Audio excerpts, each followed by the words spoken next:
my parents had always wanted me to have a really, really strong Jewish education.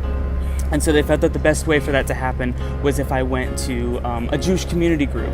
And so they did in 9th grade, and I just knew right off the bat this place was not for me. I mean, I did not click with any of these people. They didn't have any of the same values. The only thing we had in common really was we had the common ancestral bloodline of being Jewish. And I begged my parents to get out of it, but they said no repeatedly over and over again, and so I stuck with it. And I stuck with this group of people that I didn't really know what to do with, I didn't really like. And that's about the time where I began discovering my sexual identity, and I think that also put kind of a target on me that distanced me from my peers at that time. So eventually I just started, just dropping off meetings. I had this leadership position. There was no reason for me to stay. And I decided that after a few months, I was going to return. And I came back with all these ideas of new programs that we could do, new ways to recruit people. And the first thing they handed me was a resignation paper. And I was like, oh, that's weird, what is this? And so it said, basically that I had done a terrible job, so here it is. You have a choice. And you can either try again and be better, or you can resign. And so I was like, well, that's an easy decision. I mean, I want to stay. I took this on. And that, I think, was the first time where I really discovered what leadership was.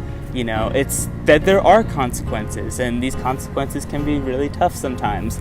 So I decided to run for president a few weeks later, and I got it. There needed to be a change.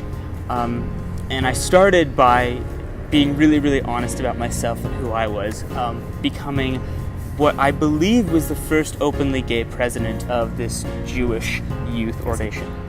So I did that, and there's this one guy that came in. His name was Max. Get this.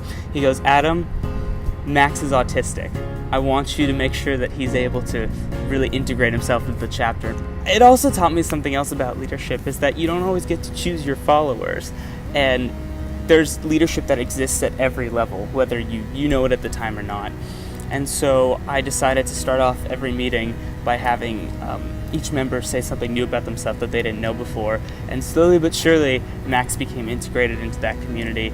And I still look back on my biggest accomplishment. One of my biggest leadership accomplishments is having Max 6 months later apply for an executive board position, and knowing to myself that I had helped make someone so comfortable that they wanted to then lead this group of people. So I think of that as my biggest leadership accomplishment, and probably one of my most defining moments as a young adult.